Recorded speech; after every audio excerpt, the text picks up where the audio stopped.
Gracias, Gus. Pues como resultado de la alianza que tenemos con el seminario de Fort Worth, allá en Texas, pudimos conocer a los hermanos de la Iglesia Bautista Nueva Vida.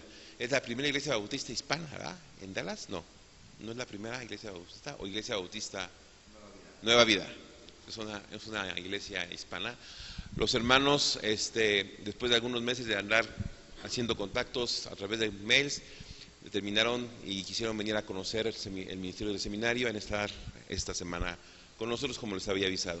Está el hermano David Galván, que es el pastor de la iglesia y quien va a estar compartiendo hoy. Está el hermano Luis Reina, que él es encargado del ministerio juvenil o consejero de jóvenes, líder de jóvenes allí en la iglesia, y el hermano Nelson Fonseca, él es el pastor de misiones. Y como ellos tienen visión misionera y parte de su visión misionera vino y se enfocó ahora en el Seminario Teológico Bautista Mexicano. Gracias, mis hermanos. El hermano Galván es de México, él es mexican, iba a decir Mexican Curios, pero bueno, mexicano, del estado de Durango. El hermano Reina, él es del estado de Michoacán, no de la familia michoacana, del estado de Michoacán. Y el hermano Nelson Fonseca es de Nicaragua, no de la guerrilla nicaragüense tampoco, pero hermanos, siéntanse en casa, gracias por estar. Llegaron desde el domingo ellos y el hermano Galván va a predicar, ¿verdad? Y dejamos el tiempo al hermano Galván entonces para que nos hable el Señor a través del hermano.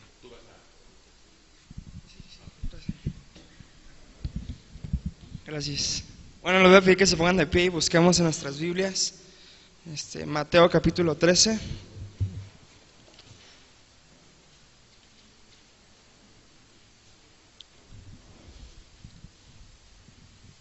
Versos del 1 al 9.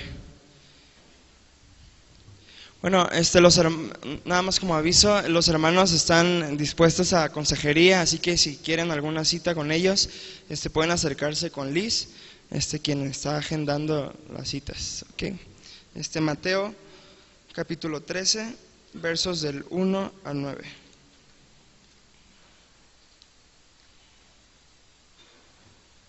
Vamos a leerlo alternadamente. Empezamos con mi parte derecha y después la parte izquierda y así sucesivamente. Terminamos todos juntos.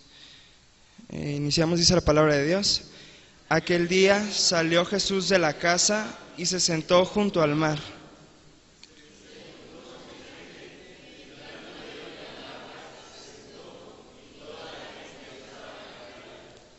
Y les habló muchas cosas por parábolas, diciendo: He aquí el sembrador salió a sembrar. Y mientras sembraba, parte de la semilla cayó junto al camino, y vinieron las aves y la comieron. Parte cayó en pedregales, donde no había mucha tierra, y brotó pronto, porque no tenía profundidad de tierra. Se quemó, y porque no tenía raíz, se secó. Y parte cayó entre espinos, y los espinos crecieron y la ahogaron. Pero parte cayó en buena tierra, y dio fruto, cual a 100, cual a 60, y cual a 30 por uno. El que tiene oídos para oír, oiga. Pueden ocupar sus lugares. Pide al hermano David Galván que pase. Y Edgar, ¿puedes orar por el hermano?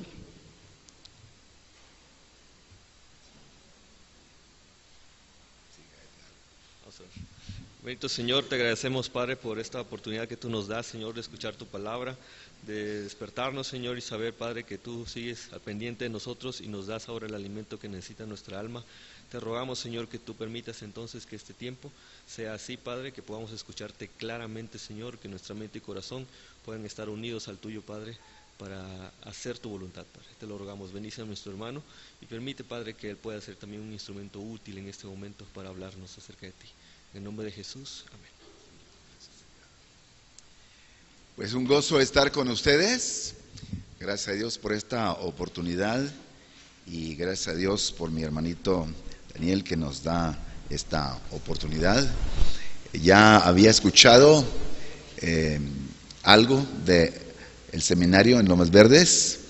Estuve por allá en el estado de Michigan y por allá en un pueblo llamado Holanda, o sea, Holland. Conocí a un graduado del seminario. Y entonces Juan Carlos Medina estaba por allá en ese tiempo. Ahora está acá por México, por Sonora, por allá. Entonces, lindo tiempo tuvimos con él. Y pues un gozo estar con ustedes, ¿sí? Entonces ya leímos el pasaje. Vamos a considerar algunas cosas que están aquí, ¿sí? Déjenme contarles algo. Una anécdota muy real, muy verdadera. Un día llegué de una salida que había tenido, y en la iglesia tenemos una oración matutina todos los días a las 6 de la mañana. Aprendimos de los coreanos y aprendimos del Nuevo Testamento, el libro de los Hechos, capítulo 2. El caso es que vimos hace mucho que la iglesia necesita cobertura de oración si va a querer tener penetración a las vecindades, y especialmente con células y con la obra misionera. El caso es que regresé de una salida y me dijo un hermano: fíjese, hermano, que ayer a la oración matutina llegó una hermana y me dio su primer nombre y me dio otro apellido, o sea, un apellido. Y entonces me dice: fíjese que dice ella que supo que estaba ahora en esta instalación y ahora ella venía a saludarlo, y aquí está el teléfono de ella para que le llame a ver si puede reunirse con ella. Y entonces comencé a pensar yo: ¿quién será esta muchacha? O sea, esta persona, esta mujer. Conozco el nombre, pero el apellido se me hace muy raro. No conozco a nadie por ese nombre. Entonces pues yo le llamé. Y no, tan pronto le llamé, inmediatamente entendí, sí, esta es la misma hermana que fue la directora de la femenil cuando yo había empezado el ministerio, la primera iglesia que pastoreé, o sea, nada más he pastoreado 2 iglesias. Entonces la primera iglesia que pastoreé, ella fue la directora de la femenil. Y no se me olvida que era siempre una hermana que cada vez que me llamaba, siempre se introducía con la misma pregunta: pastor, necesito una orientación. Y pues, hermanos, fíjense, 30 años después, todavía me acordaba de la voz y me acordaba de la hermana que siempre buscaba orientación. En todas partes: sí, hermana, déjeme orientarle. Vamos a ver por dónde comenzamos ahora para orientarla. Bueno, tan pronto entonces digo que donde oí la voz, yo ya sabía quién era, y le dije: mira nomás, y entonces ¿de dónde agarraste ese apellido, muchacha? Y entonces ya me dijo: pues hermano, así es que me gustaría verme con usted. Bueno, hicimos una cita. Y entonces yo acostumbré siempre, la bendición ahora de la instalación donde estamos es que tiene una sala con una pared de vidrio, y entonces puedo ver a las hermanas y sentarme ahí. El asistente está en su lugar de recepción, y le digo a la hermana: se siente aquí o de allá. Si yo sé que van a llorar, pues las pongo viéndome hacia mí, y yo estoy viendo el vidrio para que no estén ahí chillando enfrente de la gente. Entonces lo hice así. Bueno, entonces era un sábado. Entonces siempre no hay nadie en la iglesia en ese día, pues siempre está mi esposa conmigo. Entonces vamos a ver, fíjate quién está aquí. Pues ya le dije, entonces vamos a verla. Bueno, el caso es que llegó la hermana, y cuando la vi, pues sí, 30 años, pues cambia uno un tantito, ¿no? Y ya la vi, dije: no, sí, puedo ver en la cara que es la hermanita, pero muchas cosas han cambiado, pero no hay problema, sí la conozco. Entonces ya nos sentamos, vamos a charlar. Hermana, ¿qué tal? Ay, hermana, y comienza a platicarme. Ahora, tengo que hacer esto muy breve para poder aprovechar lo que tenemos en el pasaje, pero quiero en esta mañana compartir con ustedes experiencias que o ya han tenido o van a tener, y va a repetirse eso muchas veces en el ministerio. Entonces, comenzamos a platicar, y ella, como sí conocía mucha Biblia, y pues imagínense, yo estoy hablando de personas nuevas creyentes, no personas que yo dirigí a los pies de Cristo Jesús, pero sí personas que ya estaban en la iglesia cuando yo empecé. Entonces esa fue una obra que yo empecé con 12 personas, y ella era de una unidad de familias que estaba presente. Bueno, entonces comienza a platicarme: ay, hermano, cómo Dios me ha bendecido, hermano, he pasado momentos muy desiertos, pero hermano, cómo el Señor me ha acompañado. Y hermano, le digo: hermana, pero entonces Me dio otro apellido porque yo me acuerdo que usted se apellidaba así. Entonces dice, sí, hermano, pero es que nos divorciamos. Ay, hermano, ¿cómo? Le digo, ¿cómo lo lamento? Sí, hermano, es que llevé a mi esposo a una casa donde yo limpiaba y se enamoró de la ama de la casa y pues a mí me abandonaron. Y le digo, hermana, pero sí me acuerdo que ustedes ya estaban teniendo problemas. Y recuerdo que él le había sido infiel, pero también recuerdo que usted me dijo, yo creo que ya se le había olvidado que, bueno, sí se me brinca la cadena de vez en cuando, pero sí me acuerdo de muchas cosas. Entonces le digo, sí me acuerdo, hermana, que un día me acuerdo que él ya le había dejado por alguien y que usted andaba de compras por ahí en las legumbres y el Señor se le acercó que estaba acomodando ahí las frutas y dice usted, me acuerdo que usted me dijo, pero cómo él me ministró, y pues sí, dice usted que él tuvo una relación con usted y entonces yo le dije, hermana, pero eso es adulterio, entonces ¿por qué no le platica a su esposo y dígale lo que hizo? Entonces mire, nomás la puede golpear, la puede matar, pero lo importante es que usted conoce a Cristo, entonces nomás ya confiésele a su esposo, hermana. Y en algún momento le dijo, no, hermano, no, ¿cómo cree? Nunca le dije, hermano, bueno, entonces qué triste. Bueno, el caso es que el hombre la dejó y luego sus hijos vivían en una zona muy peligrosa allí en Dallas y unos se le fueron con las pandillas y otros se le fue con el ejército, y la hermana que se quedó sola y dice, hermano, me sentí tan abandonada. Pero hermano, fíjese que muy pronto Dios envió a un hombre para poder ministrarme, usando palabras así que nosotros conocemos, ¿no? Ministrarme y hermana, como el Señor, haga de cuenta que yo era Agar, pastor, era Agar en el desierto, y el Señor tenía aquella fuente de agua y el Señor proveyó, y entonces yo estuve con él 10 años. Hermana, entonces le digo, hermano, entonces usted se casó con... No me casé, pastor, nomás estuve con él 10 años y me mostró mucho cariño, mucho calor, pero luego después de 10 años me dejó y entonces estuve un lapso de tiempo sin nadie. Pero luego, fíjese, no va a creer que vino un muchacho de la edad de mis hijos y me dijo que cómo quería él llegar a ser compañía conmigo, y entonces me casé con él y le digo, hermana, entonces, y él era creyente. No, hermano, inconverso, pero hermano, sépalo que yo estaba discipulando. Le dije, mira qué raro, ¿cómo se pone a discipular uno a un inconverso? Pero dice, no, sí, hermano. Entonces yo lo quise discipular. Le digo, hermana, pero le habló de Cristo. No, hermano, pero yo lo estaba discipulando, ya se estaba acercando, pero no cree, hermano, que él después de 3 años me dejó. Y ya nos divorciamos y hermano, ya pasaron algún tiempo y aquí estoy y pues así ha sido mi vida. Le digo, hermano, entonces me quedé yo. Comenzamos la conversación hablando con la hermana, tal igual, ¿no? Y entonces le digo, fíjese que, ¿por qué no dejamos de hablar de hermanos? Porque ni primos somos. ¿Sabe qué? Mejor vamos a hablar de una persona que nunca ha conocido a Cristo Jesús. Imposible. Estoy diciéndole yo a ella, es imposible que usted sea hijo de Dios, a no ser que se haya entregado a Cristo Jesús antes de llegar a la cita, o quizás usted recibió a Cristo hace 2 semanas o hace muy reciente, pero la trayectoria que usted me da no puede ser de una persona que conoce a Cristo Jesús. Ahora, ¿por qué les cuento esto? Porque aquí tenemos algo que va a suceder muchas veces en la obra del Señor. Entonces ya leímos el pasaje, ¿sí? ¿Tienen sus Biblias abiertas? Es Mateo capítulo 13, del 1 al 9. El Señor Jesús, sabiendo a quién tiene enfrente como audiencia, Él sabe que están sus discípulos. Hay hambre allí. Sabe que está Judas Iscariote ahí también. Sabe que aquí hay una multitud de gente con hambre, sedienta, que de veras sí quiere buscar de Él. Pero también sabe que ahí están los fariseos. Están aquellos que ya en Mateo capítulo 12, el versículo 32, recuerden, 12:32, ya cometieron el pecado imperdonable.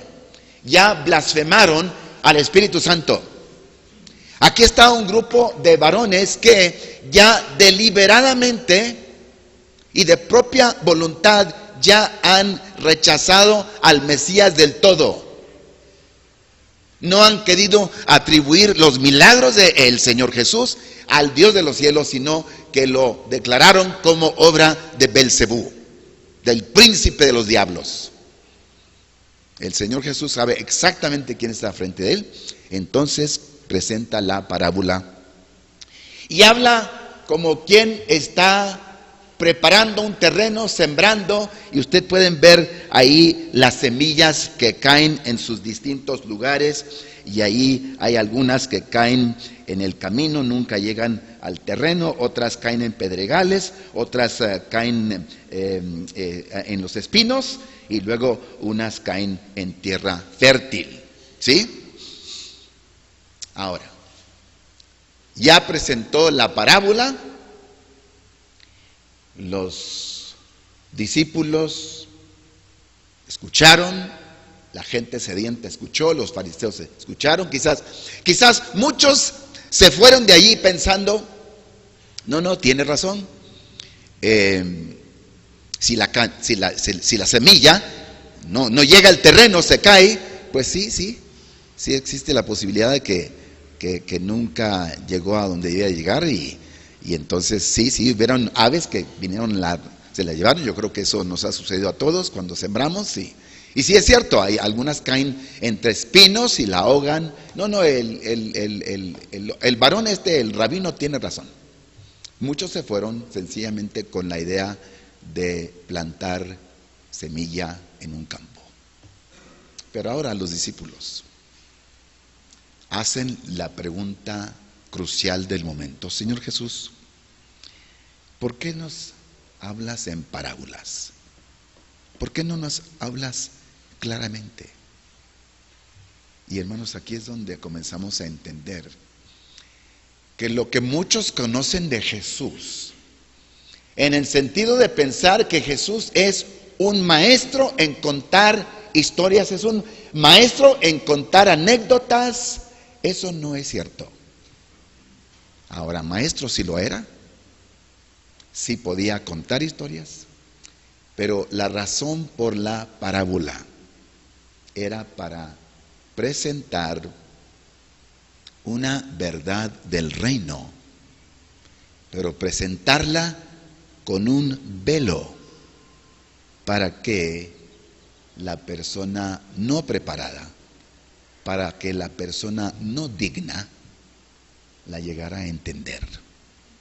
Entonces todos hemos estado en una boda, cuando viene entrando la novia, francamente el novio no está tanto interesado en cómo viene vestida, él quiere apurarse para ir a la luna de miel, ya vamos con esto, pero todas las damas que están presentes, todas están clavadas para poder ver, a ver cómo la peinaron, a ver qué le pusieron como el maquillaje, y a ver la costura del vestido, y es todo. Pero ¿qué sucede cuando trae la novia un velo? ¡Qué lucha! Hay que esperarnos hasta que el novio o el papá le quite el velo para darle un beso o algo, para poder ver cómo la arreglaron. Entonces, ¿qué sucede? Sí sabemos que es la muchacha porque algo se ve de ella en el sentido de que ahí está, pero el velo está tapándole. Entonces, así es la parábola. Es una verdad que Dios está dando, pero está en velo. ¿Por qué? Aquí está la explicación en nuestras Biblias. Dice, a vosotros se os da de saber el misterio del reino, versículo 11, de los cielos, mas a ellos no les es dado. ¿Por qué? Porque ya le negaron. Entonces fíjense lo dichoso de donde estamos ahora nosotros sentados. Nosotros ahora estamos sentados en el mismo lugar donde estaban sentados los discípulos cuando le dijeron: Señor, haznos entender la parábola. No somos como aquellos que se sentaron y se fueron algo pasmados pensando qué sería aquella historia. Ahora entonces, ¿qué dice el Señor Jesús? Se les presenta en parábolas para que, versículo 14, al oír no oigan o no entiendan, al ver no perciban, ¿sí? Para que no sea que lleguen a ser salvos. Otra vez digo, basado en Mateo 12:32, que ya habían cometido el pecado imperdonable. A ellos no se les iba a dar la explicación, pero a los discípulos sí. Entonces, aquí está ahora la explicación. Ahí tienen sus Biblias abiertas, versículo 18, empieza la explicación. Versículo 19 dice: cuando alguno oye la palabra del reino y no la entiende, viene el malo y arrebata lo que fue sembrado en su corazón. Este es el que fue sembrado junto al camino. Entonces, vamos a hacer esto. Yo quiero que algo como esto se les grabe, ¿sí? Otra vez, porque lo vamos a ver muchas veces, ¿sí? Entonces, páseme, Gustavo, a cuatro jovencitos para acá. Vamos a ilustrarlo para que se nos quede bien grabado, ¿sí? Pónganse aquí los 4, aquí en fila. Y ni modo al que le toque la semilla, pues ni modo, me perdona. Háganse para allá, ¿sí? Un poquitito. Ahí está. Muy bien, muy bien. Entonces, vamos a pedirle al Señor que nos grabe para que en momentos cuando estemos ministrando a distintas personas, no nos vayamos con sencillamente lo que nos están diciendo, sino nos vayamos con lo que dice la verdad de la palabra de Dios, ¿sí? Entonces, fíjense ustedes que va a haber momentos cuando nosotros vamos a sembrar semilla y esa semilla va a caer en un lugar, en un corazón que no está preparado. Ahora, esto nos va a suceder muchas veces. Y no importa cuándo tú hayas ayunado, no importa cuándo tú hayas orado, esto nos va a tocar a todos, ¿sí? El Señor te va a permitir que vas a llegar a hablar con una persona cuyo corazón no está preparado para recibir el mensaje. Y entonces, ¿qué va a suceder? Pero fíjense bien, recibe la palabra. Entonces, no olvidemos eso, porque quiere decir que ahí estuvo y yo se lo presenté y él lo recibió, ¿sí? ¿De acuerdo? Pero ahora, fíjense algo muy importante. Y es aquí, hermano, donde de veras que yo digo, el que está presentando el evangelio, por favor, presente el evangelio, ¿sí? ¿Por qué? Porque recuerdo que en una ocasión le dije, bueno, pero ya le hablaron de Cristo. Sí, es que el Señor es un borracho, ¿sí? El Señor es un alcohólico y ya le dijimos que dejara de tomar. O el Señor fuma como un camaleón y la verdad es que se está afectando los pulmones y ya le dijimos que dejara de fumar. No, pero ¿quién le habló de Cristo? O me acuerdo que estuve en una conferencia de jóvenes y nos dirigió alguien así como era Gerardo, con tanto talento y devoción, y el himno del momento movió el corazón de muchos, y el evangelista aprovechado se subió al micrófono y nomás porque terminó el canto comenzó a hacer una invitación evangelística, y yo me quedé, pero el himno sencillamente era un himno basado en la obra del Señor en nuestras vidas, pero no se ha presentado el evangelio. O sea, la cápsula de 1 Corintios capítulo 15 del 3 al 5, o sea, que Cristo Jesús murió por nuestros pecados, de acuerdo a las Escrituras, que al tercer día resucitó, de acuerdo a las Escrituras, que fue visto por muchos, y luego comenzar a explicarlo, a que se comunique la verdad de aquello. No es cierto. El evangelista está engañando, está utilizando la sugestión del momento, está usando psicología. ¿Me explico, hermanos? ¿Sí? No. Se presenta el evangelio, se presenta claramente. Ahora, si la persona no está preparada, muy bien, entonces vamos a hacer lo que podamos. Déjenme decirles algo aquí como paréntesis. Por eso muchas veces, si la persona recibe a Cristo, dice que la recibe, pero ¿qué quiero hacer? Yo busco la confirmación del Espíritu Santo. Entonces muchas veces, inmediatamente, por eso comenzamos a discipularlo. ¿Por qué? Porque hay muchas veces que una persona va a ser exactamente como él. ¿Qué dice el texto? Recibió la palabra, pero no entendió. Y el diablo viene y lo arrebata. Entonces, ¿qué hacemos con esta persona? Nosotros no conocemos su corazón. Yo lo que sé es que yo le presenté el evangelio y él dice que sí, oramos, él lloró, él se hincó, hizo todo lo que quería yo que hiciera en lo externo, pero en el corazón no hizo nada. Pero ¿saben qué? De cualquier manera lo voy a discipular. ¿Saben por qué? Porque muchas veces en pleno discipulado la persona recibe a Cristo. Entonces por eso en uno de los discipulados que hemos diseñado, la primera lección es: os es necesario nacer otra vez. Entonces si voy a discipularlo, yo quiero estar seguro que de veras conoce a Cristo Jesús, ¿sí? Pero ¿qué pasa? En el primer caso no entendió el mensaje, ¿sí? Entonces, ¿qué sucede? Después de que ya recibió a Cristo, todavía ahí yo voy a recalcar para ver si verdaderamente lo entendió, y mañana le voy a llamar para ver si lo entendió, y pasado mañana le voy a llamar para ver si entendió, y en 2 semanas, 3 semanas voy a regresar para ver si entendió. ¿Me explico? Estoy buscando esa confirmación, y luego llega el momento cuando usted dice: amén, esto es verdadero, esto es cierto. Pero ahora llegamos a la persona donde se le presentó el evangelio. Dice la Biblia que recibió la palabra, pero esta es la que cayó en pedregales. ¿Qué pasó? Fíjense, el mensaje llegó, pero ¿qué pasó? Dice el texto que lo recibió con gozo. ¿Qué es eso? Pues es emoción. Emoción. Oiga, hemos tenido conciertos con la música exactamente como la quería el pueblo. Si es gente del norte de México, pues música norteña. Si es música de allá de los chavalos, pues no que la guitarra y que la heavy metal, rock band, los quiero todo, ¿sí? Y qué emoción, oiga, qué lindo. Usaron palabras así como de la iglesia. Pero, oye, no, me gustó esto y lo sentí. Oye, no, yo estaba bien, hasta me puse a llorar. ¿Qué es eso? Emoción. Pero ¿qué dice el texto? Pero no hubo profundidad. ¿Y qué tenemos aquí, hermanos? Una persona que, ¿qué dice el texto? Recibe la palabra, pero sencillamente pura emoción fue. Ahora otra vez repito, de cualquier manera yo voy a volver a discipularlo, porque él hizo una profesión de fe. Yo cómo sé qué hay en su corazón, para ver si en el proceso no es que venga a conocer a Cristo, y lo movemos de una emoción a una verdad, a una realidad, ¿sí? Pero ahora vamos a este tercero,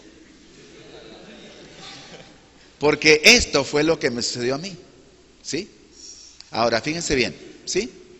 Porque aquí está la persona otra vez que recibe la palabra, pero luego vamos a consultar varias cosas. Abran sus Biblias o si están tomando notas, vean algo que yo quiero que vean, ¿sí? Vean algo que está en el texto, ¿sí? Dice el texto que entonces, después de que recibe la palabra, dice que el afán de este siglo y las riquezas lo ahogan la palabra. Pero luego Marcos 4:19 dice que también pueden ser las codicias por otras cosas. Lucas 8:14 dice que también pueden ser los placeres, ¿sí? Entonces, aquí tenemos a una persona que ha recibido la palabra, pero luego, ¿qué sucede? Las distintas tentaciones, ¿sí? Otra vez la repito: los placeres, las riquezas, el afán, dice una versión, la vanagloria de la vida, lo ahogan. Ahora, fíjense de algo interesante, porque hemos tenido a personas que inclusive después de hacer una profesión de fe, empiezan a servir en la iglesia en distintas capacidades. Van al seminario. No. Qué bueno que él dijo eso, porque ¿sabe qué? El hermano Fonseca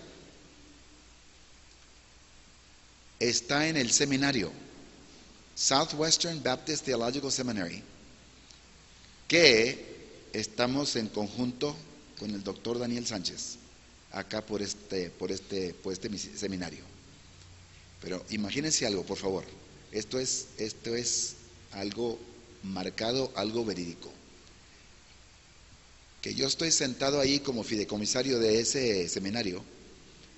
El presidente de la institución, un siervo de Dios muy renombrado en los círculos bautistas de Estados Unidos, el doctor Paige Patterson, que ya para estas fechas ya fue presidente del Criswell College donde está yendo Luis por 17 años, que ya fue presidente del seminario Southeastern por 10 años, que ya para estas fechas en Southwestern tiene 10 años de ser presidente. Imagínense que él le diga a la primera capilla, o sea, el primer servicio como, bueno, no como ahora, ¿verdad? Pero el primer servicio de capilla del año, él predica un mensaje evangelístico. Un mensaje evangelístico a una capilla llena de jóvenes, de señoritas, de hombres, de mujeres que vienen a prepararse para el ministerio, y les dice: estoy haciendo una invitación evangelística. ¿Por qué? Escuchen, que se les quede grabado. Porque el 20% de ustedes no conocen a Cristo. ¿Ah? El 20% de ustedes que vienen a prepararse en un seminario no conocen a Cristo, y el 40% de ustedes en pocos años no van a estar en ningún ministerio. Ahora, por un lado decimos qué triste. Por otro lado, ¿sabes qué decimos? Es una realidad. ¿Sí? Entonces, aquí tenemos a una persona que nos puede engañar por muchos meses. Hermanos, escuchen bien. Nos puede engañar por muchos años. ¿Sí? Y luego en un momento, aquel que era líder en tu iglesia, aquel que era siervo en tu iglesia, ¿sí? Ahora está entregado del todo a la inmundicia. Primero de Juan 3:8, el que practica el pecado habitual no es de Dios. ¿Es de quién? Es del diablo. Así dice el pasaje. ¿Sí? Ahora escuchen bien. ¿Qué dice el texto? Cada uno de estos recibió la palabra, pero ¿saben cuál es la verdad? Es todo lo que hicieron. Nomás recibieron la palabra, pero no son salvos. ¿Saben cómo sabemos que este es salvo? ¿Sí? ¿Saben cómo? Dice que cayó en tierra fértil. ¿Ah? ¿Cómo sabemos? Por el fruto. Escuchen, porque yo sé que muchas veces no entendemos. Hay muchas señales, evidencias de una persona que conoce a Cristo, pero dice la Biblia que la razón por la cual sabemos que este fue verdadero y sincero es porque dio fruto 100 veces, 60 veces, 30 veces. ¿Sí? Dice 30 veces por uno. Es decir, que el Señor vino a hacer una obra aquí, pero luego ¿qué sucede? Comienzas a ver el fruto de un cambio de persona, una transformación. Comienzas a ver el fruto de un cambio de temperamento. Mantiene su temperamento así como Dios se lo dio, pero ahora es un temperamento que está controlado por el Espíritu Santo. ¿Sí? Y luego ahora comienza a tener mucha carga por personas que no conocen a Cristo. Y luego de repente está ganando almas para Cristo. Fruto, fruto, fruto. Y tú comienzas a ver su persona y comienza a fluir de su ser ríos de agua viva, Jesús dijo. ¿De acuerdo? Y comienzas a ver amor, ¿sí? Paz, fe, bondad, benignidad, ¿sí? El fruto del Espíritu Santo fluye. Entonces, mis hermanitos, en esta mañana la idea es, tenemos ahora la palabra. En el texto, nadie puede decir que había un problema con el sembrador, porque el sembrador fue Dios. Nadie podía criticar la semilla porque la semilla era la palabra de Dios. Ahora lo que va a ser importante es el terreno en donde caiga esa semilla. Una misionera a las Amazonas que trabajó con la Junta Internacional nos decía: cuando yo salgo de Venezuela y salgo por el río muchas horas a la selva, a la jungla del Amazonas, para presentar historias al pueblo indígena que está en la selva, dice, yo nunca voy, a no ser que hayan venido antes de mí personas y se pasearon por el mismo río y estuvieron haciendo lo que pudiéramos llamar caminatas de oración. En este caso, en el río, están hablando de orar porque en ese lugar está este pueblo que no conoce a Cristo, ¿sí? Entonces nosotros lo que hacemos es que vamos a presentar la palabra, pero vamos a pedirle al Señor que prepare el terreno, porque ¿cómo quiero yo que la semilla caiga en tierra fértil? ¿Sí? Ninguno de nosotros quiere perder su tiempo, pero hermanos, esto nos va a suceder a todos y nos va a suceder muchas veces, y ahora lo que estoy diciendo esta mañana es: vamos a prepararnos. No me voy a desanimar, no me voy a aventar la toalla, no Señor, no Señor. Así es la obra. Ya el Señor Jesús ya me dijo de qué se trata la obra. Entonces yo le voy a dar con toda sinceridad. ¿De acuerdo? Vamos a orar. Eterno Dios, graba, Señor, tu palabra.